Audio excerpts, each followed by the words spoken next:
आदाब नाजरीन, जी सलाम देख रहे हैं आप। मैं हूं आपके साथ शफान अंसारी। शाम के 6:30 बजे हैं, वक्त हुआ है सलाम कश्मीर एक्सप्रेस का।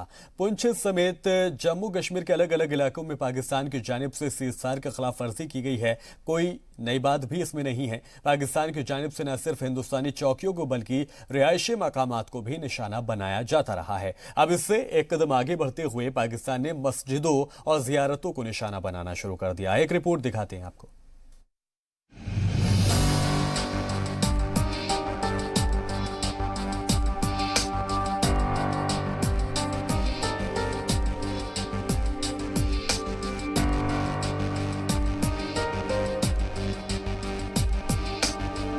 पुंछ जिले में पिछले कई सालों से एलओसी पर रिहायशी इलाकों को निशाना बनाने वाली नापाक फौज की कायराना हरकतें बढ़ती जा रही हैं। पाकिस्तान की जानिब से अब मसाजिद और जियारतों को निशाना बनाया जा रहा है। शाहपुर सेक्टर के गुंतरिया गांव में हर तबके के लोग मिलजुल कर रहते हैं। यहाँ साईं मीरा बख्श की जियारत पर हर मजहब के लोग माथा टेकने आते हैं। इस जियारत को निशाना बनाकर एक नहीं, एक के बाद एक 5 मोर्टार दागे गए। मोर्टार के हमले से जियारत को काफी नुकसान पहुंचा है। जियारत में लगे ज्यादातर शीशे टूट गए हैं। इसके साथ ही लगे मस्जिद के मीनारे, छत और मदरसे को भी नुकसान पहुंचा है। मकामी मसाजिद के इमाम लियाकत हुसैन की माने तो पाकिस्तानी हमले में सैकड़ों अकीदतमंद, मदरसे में तालीम हासिल कर रहे बच्चे समेत सैकड़ों लोग बाल बाल बच गए। लियाकत हुसैन ने कहा कि पाकिस्तान को इसका खामियाजा जरूर भुगतना पड़ेगा। इस वक्त जी मीडिया की टीम पहुंची है पुंछ के इस्लामाबाद गांव में, और इस्लामाबाद गांव की ये वो स्थान है जिसको साईं बाबा मीरा साहब के नाम से जाना जाता है, जहां पे हर धर्म के लोग आते हैं। और सिर्फ पुंछ से नहीं, जम्मू, दिल्ली और कश्मीर और दूर दूर से लोग यहाँ पे माथा टेकने के लिए आते हैं। लेकिन इन दिनों में पाकिस्तान की बुखलाहट इतनी देखी जा रही है कि पाकिस्तान ने इसको भी अपना निशाना बनाया है। बिल्कुल, पाकिस्तान की जहाँ चौकियाँ हैं, जो आवाम देख रही है पाकिस्तान के, यहाँ की माइकों की आवाज़ जाती है पाकिस्तान में, दूर दूर तक आवाज़ जाती है। वो जो क्या नाम है, दूर दूर तक यहाँ की आवाज़ जाती है, वो देखते हैं। मगर इतनी बड़ी दरगाह को देखने के बावजूद भी अगर निशाना बनाएंगे तो ये तो गलत है। जबकि इतनी बड़ी दरगाह दिख रही है, जामा मस्जिद दिख रही है, ये मज़ार शरीफ दिख रहा है, ये मदरसा दिख रहा है, ये सामने से दूर से चमकता है। इंसान जब नीचे ब्रिज, द्रुंगरी ब्रिज से जब इंसान आता है तो ये दरबार सामने नज़र आता है, ये जामा मस्जिद सामने नज़र आती है। तो पाकिस्तान वाले देख रहे हैं कि ये इतनी मरकज़ी जामा मस्जिद है, ये दरबार शरीफ है, तो फिर इतना बड़ा नुकसान, ये तो बहुत बड़ा जुर्म है। जिस जियारत पर पाकिस्तान हमला कर रहा है, वहां मौका मिलने पर पीओके के लोग भी सिर झुकाने आते हैं। लियाकत हुसैन का कहना है कि पाकिस्तान की जिन चौकियों से ये हमले हो रहे हैं, वहां से जियारत साफ साफ दिखाई देती है। इसलिए आसानी से समझा जा सकता है कि पाकिस्तान की जानिब से जियारत पर जानबूझकर हमले किए जा रहे हैं। शाहपुर का रहने वाला हूँ, मेरे डिप्टी इधर साईं बाबा जियारत में है। तो सर क्या बताएं, यहाँ तो बुरा हाल है। कोई दिन भी खाली नहीं जहाँ जिस दिन फायरिंग नहीं होता। छुप छुप के हम मर जाते हैं, ना आना है ना जाना है किसी जगह में। कोई पता भरोसा तो है नहीं। पाकिस्तान ने तो निशाना बना के रखा है सिविल आबादी को। मकानों पर मार रहा है, मस्जिदों पर मार रहा है, ज़ियारतों पर मार रहा है। जो फट रहे हैं वो भी मार रहा है, जो नहीं फट रहे वो भी मार रहा है। लेकिन हम तो बहुत तंग आ गए, जाएँ कहाँ? कोई रास्ता तो है नहीं। लेकिन हमारी गुजारिश है गवर्नमेंट से, कोई थोड़ा हमारी दिफा भी करें। तो ना हम दरबार को छोड़ कर किसी जगह में जा सकते हैं, ना कोई ऐसा हमारे लिए कोई भी दिफा करें, तो बड़ा उसका शुक्रिया अदा करें। जी, मैं यहाँ पे दरबार शरीफ पे भी खिदमत करता हूँ, यहाँ मुलाजमत करता हूँ मैं। तो सर यहाँ काफ़ी मतलब डिस्टर्बिंग है, बहुत ज़्यादा फायरिंग होती है और रोज़ का मामूल बन चुका है। तो यहाँ के लोगों का जो जीना है वो दोबाला हो गया है, बहुत मुश्किल हो गया है। आए दिन गोलाबारी होती रहती है, मतलब कहीं पे भी इंसान यहाँ अपने आप को महफूज नहीं समझता। अब देखें, कल यहाँ हमारे बाज़ाब्ता स्कूल चल रहा था और उस दौरान यहाँ पे फायरिंग हुई। हम यहाँ मौजूद थे, ज़ायरीन भी यहाँ काफ़ी थे। तो उस दौरान यहाँ मस्जिद के अहाते में कम से कम 4 से 5 गोले ऐसे लगे कि एकदम एक के पीछे एक आया। और आप ये देख सकते हैं कि यहाँ ये सारा इलाका, ये जो है गोले की वजह से ये सब, इसका कलर वगैरह चेंज हुआ है। ये सब सफ़ेद था और ये सारा यहाँ गोला लगा हुआ है, जिसकी वजह से ये सारा नुकसान हुआ। इसके अलावा भी बहुत सारे आगे पीछे गोले लगे हैं। तो यहाँ काफ़ी मतलब लोग परेशान हैं इस गोलाबारी की वजह से। तो मैं ये अपने हुकूमत बाला तक ये बात पहुँचाना चाहता हूँ कि लिहाजा, क्योंकि आप देखें यहाँ 65 में जो यहाँ पे युद्ध हुआ, उसके बाद 71 में हुआ, तो उस दौरान भी इतनी शेलिंग, इस तरह के गोले वगैरह इस इलाके में कोई नहीं पड़ी। लेकिन आज जो है वो बहुत ज़्यादा हालात ख़राब हैं और लोगों का जीना यहाँ बहुत मुश्किल हो चुका है। तो मैं हुक्काम बाला से ये बात पहुँचाना चाहता हूँ, क्योंकि कोई भी चीज़ जो है वो झगड़े से हल नहीं होती, बैठ के अगर बात की जाए तो इंशाल्लाह ये, क्योंकि लोगों की जानें भी बचेंगी और ये जो हमारा नुकसान होता है इससे भी हम महफूज रहेंगे। यही नहीं, पाकिस्तानी फौज इसके पहले भी मजहबी मकामात को निशाना बनाकर हमले करती रही है। 2 हफ्ते पहले शाहपुर के एक मस्जिद पर दागे गए गोले से नमाजी की मौत हो गई थी और 3 दीगर नमाजी जख्मी भी हुए थे। पाकिस्तान की तरफ से लगातार जो गोलाबारी हो रही है और इस जो जहरत है इसको भी निशाना बनाया गया। यहाँ पे पाकिस्तान का कल एक मोटार जो गिरा, उससे ये देखिए ये इसकी क्या हालत हो गई है, ये पूरा छलनी छलनी हो गया और इसका यहाँ तक ये कलर तक चेंज हो गया हो। और इसके साथ आप ये गुम्बद देख सकते हैं, गुम्बद पे भी किस तरीके के जो गोलियों के निशान साफ दिखाई दे रहे हैं। इसी से बुखलाहट साफ पता चलती है कि यहाँ पे लोगों का कहना है कि आज तक कभी भी इस पूरे इलाके में शेलिंग नहीं हुई है। इससे पहले कभी भी यहाँ पे कोई भी गोलाबारी नहीं हुई। यहाँ तक कि 2 यहाँ युद्ध हो चुके हैं 1971 और 1965 का, उस दौरान भी इस इलाके पूरे में गोलाबारी नहीं हुई थी। ये देखिए ये वो गुम्बद है जो पूरी तरह इसको छलनी कर दिया गया है। जगह जगह इस पे जो गोलियों के निशान आप साफ देख रहे हैं। इसी से साफ पता चलता है कि पाकिस्तान की बुखलाहट कितनी है। पाकिस्तान ने यहाँ रिहायशी इलाकों को निशाना बना रहा है, वहीं जो धार्मिक स्थान हैं उनको भी नहीं बख्श रहा है, उनके ऊपर भी गोलाबारी हो रही है। यहाँ भी एक मोटार आके गिरा। इस पूरे, अगर आपको बताएं, इस पूरे इलाके में 4 से 5 जो मोटार गिरे थे, जिससे इस ज़ियारत और इस मस्जिद का काफ़ी नुकसान हुआ है। ये गुम्बद टूट गया है और इससे के साथ गनीमत ये रही कि किसी की जान का नुकसान नहीं हुआ है। LOC गाँव इस्लामाबाद से रमेश वाली, जी मीडिया। और पुलवामा के मेन मार्केट में जिला इंतजामिया ने गैर कानूनी तौर पर बने 29 दुकानों को गिरा दिया। दहाइयों से रास्ते पर बनी इन गैर कानूनी दुकानों की वजह से इलाके में अक्सर ट्रैफिक जाम की परेशानी रहा करती थी। इसे लेकर इंतजामिया को शिकायतें लगातार मिल रही थी। जानकारी के मुताबिक इलाके में कुछ और गैर कानूनी दुकानें बनाई गई हैं, जिन्हें नोटिस भी भेजा गया है और तय वक्त में अपनी दुकानें गिराने की हिदायत दी गई है।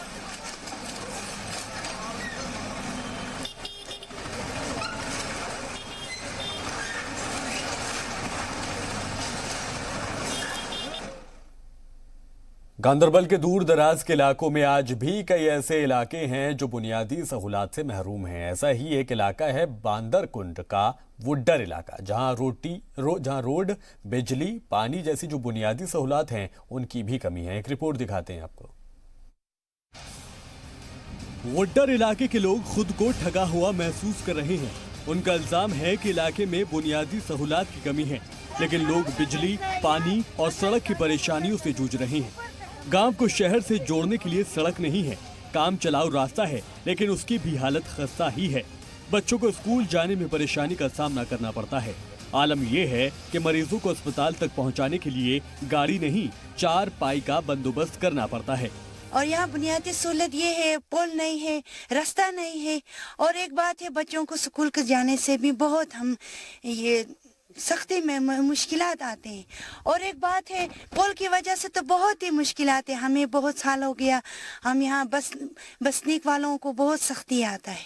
इसीलिए सब गरीब है, मजदूरी है, उसीलिए पावर का बिल वगैरह भी हमें फिर ज्यादा।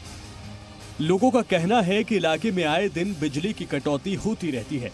एक तो बिजली की कटौती, ऊपर से बिजली के बढ़े हुए बिल ने लोगों की परेशानी और बढ़ा रखी है। को बहुत बड़ी किल्लत है हर चीज की। बात ऐसी है, पावर का बिल भी ज्यादा है। अपील है कि यहाँ पे हमें सड़क भी चाहिए, तो हमें पुल भी नहीं है, तो हमें पानी भी नहीं है, तो हमारी एक तो फीस की जो पावर फीस है वो तो बहुत ज्यादा आ रही है इस टाइम। इलाके में आसानी से पीने का पानी भी नहीं मिल सकता। इसके लिए उन्हें कई किलोमीटर का सफर करना पड़ता है। बात यह है, हमारी रोड की भी बहुत बड़ी किल्लत है, हमको पानी की भी किल्लत है, फैसिलिटी कोई नहीं। हम गरीब लोग हैं, हमको बहुत बड़ी मान लो इसमें ये मुश्किल होती है। बर्फ में सर्दियों के महीने में ज्यादा करके दिक्कत होती है। दूसरी बात ऐसी है, जो यहाँ कुनाल का कदल है उसकी बहुत बड़ी हमको प्रॉब्लम है। इस गांव और इलाके में रहने वाले ज्यादातर लोग गरीब हैं और अपने हुकूक के लिए बेदार भी नहीं है। तादाद कम है तो किसी सियासतदान ने भी इनको अहमियत नहीं दी, लेकिन अब ये लोग अपने हुकूक के लिए आवाज उठा रहे हैं। तो दूसरी बात ये है कि हमारे बच्चे जब स्कूल जाते हैं तो उनको बहुत मुश्किल आती है। यहाँ पे दो बच्चे थे यहाँ पे हमारे गांव के, वो तो पुल से गिर के पानी में मर गए हैं। तो आज तक हमें कोई सड़क ऐसी फैसिलिटी हमें नहीं मिली है यहाँ पे। तो हमें जब हमारा कोई पेशेंट बीमार हो जाता है वहाँ उसको बहुत दिक्कत उसी में होती है। हमें को बहुत मुश्किल आ गई है, न हमारी सड़क है, न हमारा कोई कदल है, न कोई है। बच्चा हमारा वो चलते हैं स्कूल से दूर जाते हैं, बहुत दूर पथरकोट में, उसको लगता है 2-3 घंटा। बहुत मुश्किल में हो गया है। वो बच्चा बीमार होता है, न सेंटर है न कुछ है, मुसीबत में लग गया हम लोग बहुत। गांव के लोगों को पेश आ रही परेशानियों को जानने के बाद जी सलाम की टीम ने रुख किया गांदरबल डीसी ऑफिस का। डीसी शफकत इकबाल ने जानकारी दी है कि बैक टू विलेज प्रोग्राम के दौरान जिला इंतजामिया के ऑफिसर्स ने इलाके का दौरा किया है। इस दौरान उन्होंने लोगों से उनकी परेशानियां जानने की भी कोशिश की। जिन परेशानियों को लोगों ने इंतजामिया के ऑफिसर्स के सामने रखा, उन्हें दूर कर लिया जाएगा। जल्दी हम देखते हैं कि अगर वहाँ पर बैक टू विलेज में अगर डिमांड वहाँ पे पुट फोर्थ की होगी किसी ने, तो हम कोशिश करेंगे कि जो नया प्रोग्राम हमारा B2V2 जो हुआ था, उसके अभी काम हमने ऑथराइजेशन हमें आई गवर्नमेंट से, इंशाल्लाह वो काम उसमें उठाने की कोशिश करेंगे। अगर वो भी नहीं हो सका, उसकी अर्जेंसी देखकर रिपोर्ट मंगा कर हम देखते हैं, अगर हो सका हम डिस्ट्रिक्ट सेक्टर में भी इतने इंपॉर्टेंट काम होगा उसको उठाने की कोशिश करेंगे, उठाएंगे और कंप्लीट करेंगे। बैक टू विलेज प्रोग्राम के तहत इंतजामिया के ऑफिसर्स ने जम्मू कश्मीर के हर इलाके में पहुंचकर वहां रह रहे लोगों की परेशानी जानने की कोशिश की। ऑफिसर्स ने यकीन दिलाया कि जल्दी ही उनकी परेशानियों का हल होगा। देखना है कि गांदरबल के बांदरकुंड इलाके के लोग इन परेशानियों से कब निजात पाते हैं। गांदरबल से वकार मंजूर की रिपोर्ट, जी सलाम। श्रीनगर में कॉन्ट्रैक्ट बेसिस पर काम कर रहे लेक्चरर सड़कों पर उतरकर मुजाहरा कर रहे हैं। दरअसल इन लेक्चरर्स का कॉन्ट्रैक्ट खत्म होने के बाद इन्हें रिन्यू नहीं किया गया। 10 सालों से पढ़ा रहे इन लेक्चरर्स का कहना है कि इतने सालों से पढ़ाने के बावजूद इन्हें मुस्तकिल नहीं किया गया है। टीचर्स ने यूटी गिरीश चंद्र मुर्मू से गुजारिश की है कि उनकी नौकरी पक्की की जाए ताकि उन्हें बेरोजगार होने से बचाया जा सके। जी, मेरा नाम तारिक अहमद है। मैं एक कॉलेज कॉन्ट्रैक्चुअल लेक्चरर हूं। हम यहां पे अपना एहतिजाज दर्ज करने के लिए आए हैं। हमारी एक सादा सी डिमांड है, सिंपल डिमांड है, जॉब सिक्योरिटी। हम चाहते हैं कि हमारे लिए जॉब सिक्योरिटी हो, जिस तरह से बाकी जो डिपार्टमेंट्स हैं उनके लिए सरकारें जो हैं, पिछली सरकारें या आज की सरकार उनके लिए सोच रही है उनको रेगुलराइज करने के बारे में। हम हाईली क्वालिफाइड हैं, हाईली एजुकेटेड हैं और डिपार्टमेंट को पिछले 20 सालों से सर्व कर रहे हैं। प्रोटेस्ट इसलिए है, हमारी कुछ जेन्युइन डिमांड्स है जिनको गवर्नमेंट पिछले 20 सालों से एड्रेस नहीं कर पा रही है। वो डिमांड्स ये है कि हमें जॉब सिक्योरिटी चाहिए। हमें ये चाहिए कि हमारी फैमिलीज सस्टेन कर सके, हमारे बच्चे सस्टेन कर सके, हमारे बच्चे पढ़ सके, हम अपने फैमिली को खाना खिला सके। हम मोटी तनख्वाही नहीं चाहते, बस हम ये चाहते हैं कि गवर्नमेंट हमें एक सिक्योरिटी दे। गवर्नमेंट हमें ये तस्कीन दे, ये तसल्ली दे। हम आपके लिए एक पॉलिसी बना रहे हैं, हम आपको ओन कर रहे हैं। पिछले 8 सालों से कॉन्ट्रैक्ट एज कॉन्ट्रैक्चुअल काम कर रही हूँ। पहले तो हम इस बात पे है कि हमें हर साल आश्वासन पे आश्वासन दिया गया कि आपकी डिमांड्स पूरी की जाएंगी, लेकिन आज तक हमारे हक में कोई फैसला भी नहीं हुआ है। इतनी ह्यूमिलेशन होती है, मैंने खुद डॉक्टरेट की है, अब हम कहाँ जाएंगे? इतनी डिग्रियां लेकर क्या ये लड़के पत्थर मारेंगे? क्या लड़कियां अब किसी और काम में इन्वॉल्व हो जाएंगी? जम्मू के मुट्ठी पंचायत में सालाना ग्राम पंचायत अवार्ड सेरेमनी का इनेकाद किया गया। इस दौरान दूर दराज के देही इलाकों के होनहार तलबा की हौसला अफजाई की गई। इन बच्चों को जम्मू के मेयर चंद्र मोहन गुप्ता ने एजाज से नवाजा और हौसला अफजाई की। अमर चक्र राज्यसभा के प्रेसिडेंट भी हैं और ऑडियंस जहां अक्कलपुर में ग्राम पंचायत अवार्ड बच्चों के लिए जो हमारे टॉपर बच्चे हैं अलग अलग स्कूलों से उनको यहाँ दिया जा रहा है। शूरवीर संगठन एक जहाँ बहुत नौजवानों ने बनाया हुआ है, इसमें सब तरह के लोग हैं, हमारी बहनें भी हैं। तो बहुत बढ़िया ये जो बच्चे टॉपर हैं हमारे 80% से ऑनवर्ड्स उनको प्राइज़ दे रहे हैं। जो टीचर्स हैं उनको प्राइज़, टॉप टीचर्स को भी जिन्होंने बड़ी मेहनत करके बच्चों को तैयार किया उनको भी प्राइज़ दे रहे हैं। पेरेंट्स को भी, जिन पेरेंट्स ने बड़ी मेहनत लगन के साथ बच्चों को 90%, 95, 98% तक बच्चों के यहाँ नंबर आए हैं, उनके सोशल वर्कर्स और संगठन के अलग अलग लोग, शिवसेना के यहाँ जो वो लोग हैं प्रेसिडेंट्स। एक अपने आप में मैं पहली बार, मुझे भी 25-30 साल हो गए राजनीति में भी और सोशल वर्कर भी के नाते, मैं ऐसा प्रोग्राम रूरल एरिया में सिटी में तो होते हैं लेकिन रूरल एरिया में पहली बार देख रहा हूँ और ये बहुत बड़ी अचीवमेंट है हमारे रूरल एरिया की। आने वाले समय में जो बच्चे हमारे गलत रास्ते पे जा रहे थे या जो बच्चे हमारे आगे नहीं बढ़ सकते थे, यही था कि एक जो प्राइवेट स्कूलों में पढ़े हुए बच्चे या बड़े बड़े इंस्टीट्यूशन में वही आगे बढ़ते हैं, लेकिन आज यहाँ देखने का ये मौका मिला है कि हमारे ग्रामीण जो बच्चे हैं एक से एक बढ़कर हैं। 95-98% तक बच्चों के मार्क्स हैं और पोजीशंस होल्डर हैं।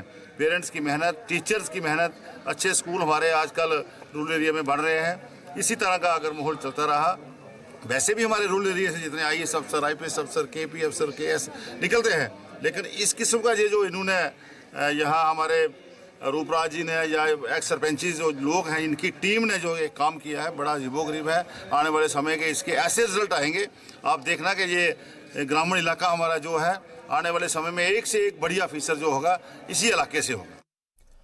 गांदरबल के इलाके सोनामर्ग में सड़क से बर्फ हटाने का काम जारी है। सरकारी जराये के मुताबिक 434 किलोमीटर श्रीनगर लेह कौमी शाहराह पर बर्फ हटाने का काम जंगी पैमाने पर चल रहा है। इस दौरान कई किस्म के आलात का इस्तेमाल भी किया जा रहा है। गगनगीर से सोनमर्ग तक बर्फ सफाई का काम तकरीबन खत्म हो चुका है, जबकि दिराज के पास फिलहाल काम जारी है।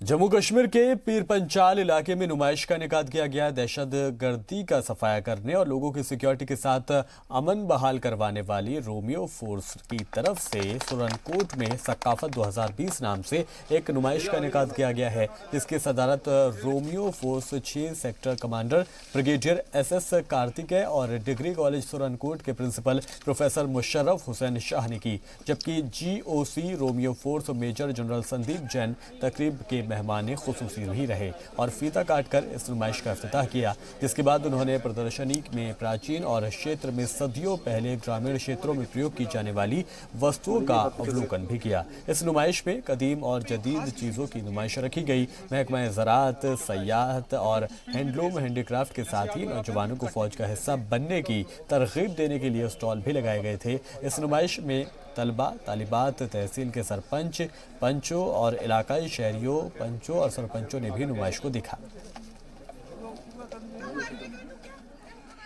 बड़ा ज़बरदस्त यहाँ पर जो ये मेला रहा है और इसमें तमाम तर जो पुरानी चीज़ें हमारी कल्चर की वो दिखाई गई हैं और इसका बड़ा फ़ायदा रहेगा आने वाले वक्त के लिए हमारे लिए।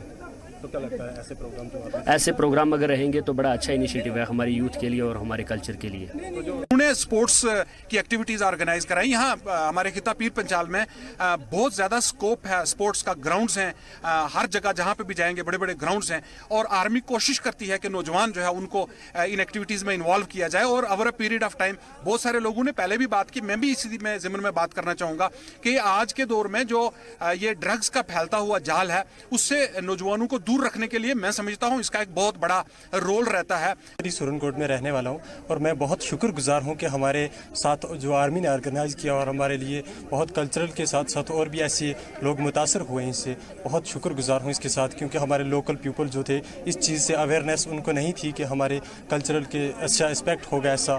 और इसके लिए हमारे यहाँ पे जो भी प्रोग्राम ऑर्गेनाइज किया है इसका बहुत बहुत लोगों के दिलों में मुतासर होने की बहुत सारे जज्बात हुए हैं और लोगों को एहसास हुए हैं कि आर्मी भी हमारे लिए कुछ कर सकती है। और इसके साथ मैं ये कहना चाहूँगा हमारे कॉलेज के जो आर्मी के साथ जुड़े हुए हैं उनका भी हम बहुत शुक्रगुजार हैं, जिन्होंने हमारे साथ मिलकर और हमारे लोगों को यहाँ पे बहुत अच्छा डेवलपमेंट करने का, एक अच्छा कल्चरल के साथ साथ लोगों को आबादी के और भी अच्छे मुतासरात वाक़याओं को समझने का मौका मिला। मैं सरपंच हल्का बफलियाज 20 हूँ। आज हम यहाँ पे सुरनकोट में आए। यहाँ पे एग्जीबिशन रखा गया है through 16 RR army Romeo force की तरफ से। मैं कमांडर साहब का बहुत बड़ा थैंक यू कहना चाहूँगी कि उन्होंने हमारे ट्रेडिशन के बारे में इतना सोचा और ये एग्जीबिशन रखा गया जो फर्स्ट टाइम हमारे एरिया में हुआ है। इससे आगे जब नेक्स्ट होगा तो लोगों का ट्रेडिशन को लेके और भी ज़्यादा ध्यान रहेगा कि नहीं हमें अपना टैलेंट शो करना है। इससे लोगों को भी बहुत बेनिफिट हो जाएगा। ये एक डेवलपमेंट की तरफ ले जाने वाली सोच है। मैं थैंक यू एक बार फिर से कहना चाहूँगी सर का, जिन्होंने ऐसी सोच रखी।